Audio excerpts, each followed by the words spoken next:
y a eu ces attaques massives de drones qui ont été faites. Alors les Russes parlent de 14 400, sauf erreur, violations. On a très bien vu que les Ukrainiens ont tenté d'utiliser ces cessez-le-feu pour essayer d'intimider les participants, et notamment les dirigeants occidentaux, qui participaient aux commémorations du 9 avril.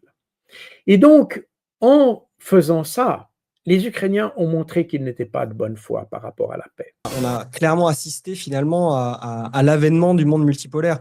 Ce 9 mai restera, à mon sens, probablement une des dates avec le sommet de Kazan en octobre dernier, du moment de bascule de l'équilibre des pouvoirs géopolitiques. Pourquoi le président de la République reçoit un homme qui a passé 14 ans de sa vie en prison parce qu'il fait partie de ces djihadistes cooptés par les Américains pour faire la guerre aux pays arabes progressistes.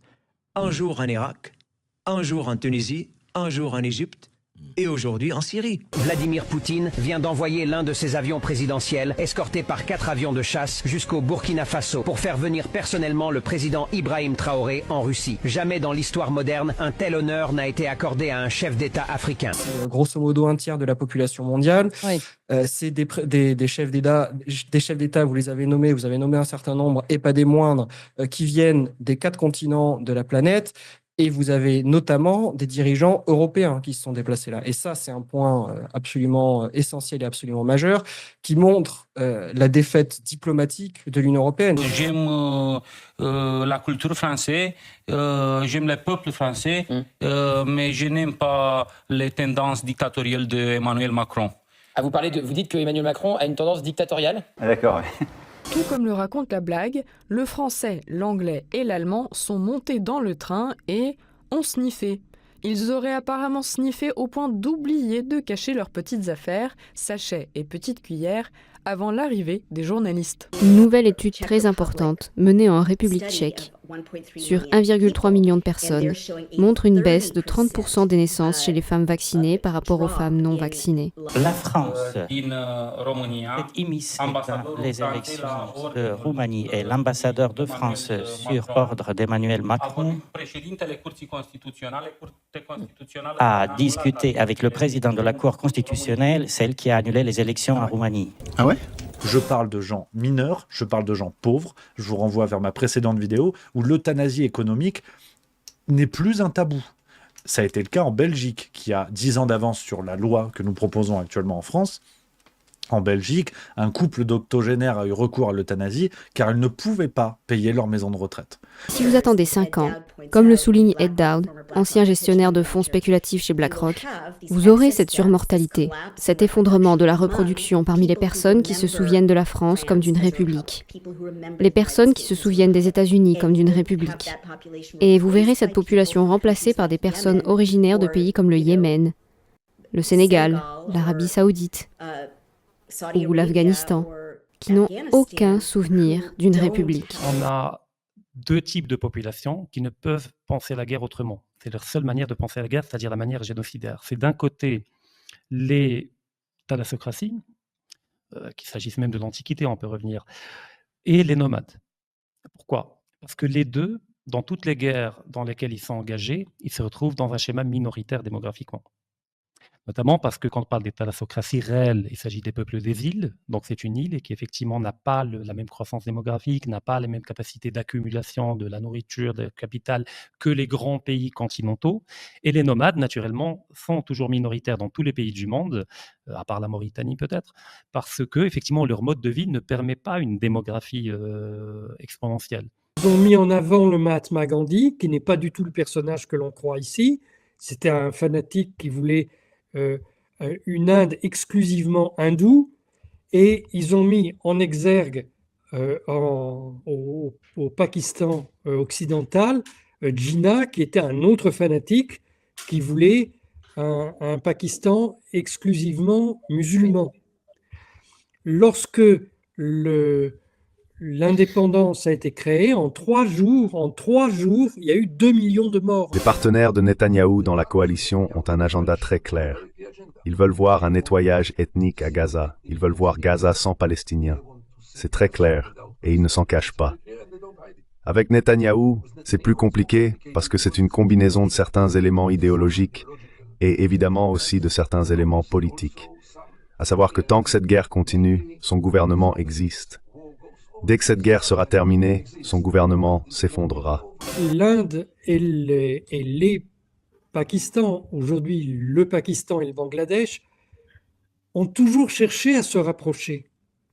Mais chaque fois qu'ils essayent de se rapprocher, immédiatement, il y a un très gros attentat terroriste contre l'un ou l'autre et ça dégénère. Quand on est minoritaire et qu'on veut prendre le territoire d'un peuple majoritaire, globalement, le génocide devient une option relativement intéressante parce qu'on ne pourra pas contrôler un peuple 10 fois plus nombreux que soi.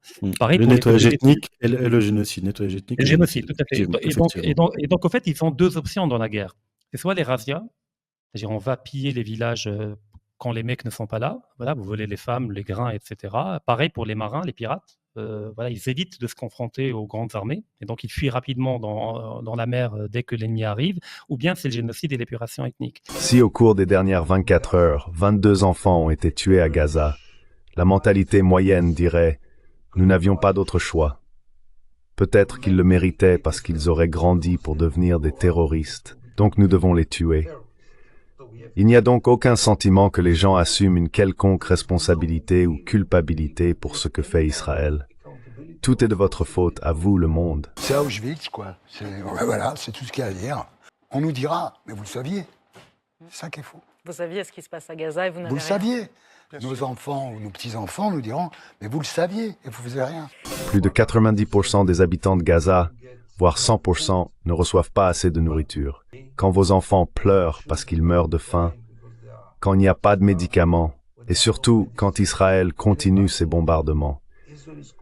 Je ne comprends pas. Quel est le but maintenant de les bombarder? Par-delà Trump et à une échelle globale planétaire, nous assistons à un retour brutal à un réalisme à l'ancienne, où effectivement les alibis humanistes, libéraux ou marxistes, comme à une époque donnée, vont être graduellement évacués. Alors ça ne veut pas dire qu'il y aura plus d'idées, parce que même derrière Trump et derrière le mouvement trumpiste, il y a la résurgence d'un conservatisme américain, donc de valeurs chrétiennes contre l'avortement, contre les LGBT, contre le wokisme. Donc en fait, ce n'est pas uniquement le recul de la doxa libérale mondialiste, mais c'est également le retour graduel d'un autre messianisme, entre guillemets, fondé sur d'autres valeurs rivales. Comme je le dis, qui contrôle la meute médiatique? Qui contrôle la meute médiatique? Aujourd'hui, on le sait, tout le monde le sait. Tout le monde le sait. Et le malheureux qui m'avait posé cette question et répété la question à plusieurs reprises sur CNews, il doit aujourd'hui se mordre les doigts que le monde entier découvre enfin qui contrôle la meute médiatique. La plupart des Israéliens sont totalement convaincus que le monde est antisémite. On n'y peut rien et il faut faire avec, comme on fait avec le mauvais temps. Qui sont ces gens? Qui? Pardon? Qui? Vous qui parlez de Dreyfus, monsieur. Qui? Là, ils ont réussi de m'empêcher de dire ce que j'avais à dire ce jour-là. Donc, j'ai pas pu dire sur cette antenne ce que je voulais dire ce jour-là. Mais je l'ai dit par écrit, qui a été publié sur Réseau International et peut-être même aussi sur Égalité et Réconciliation, enfin sur beaucoup de sites.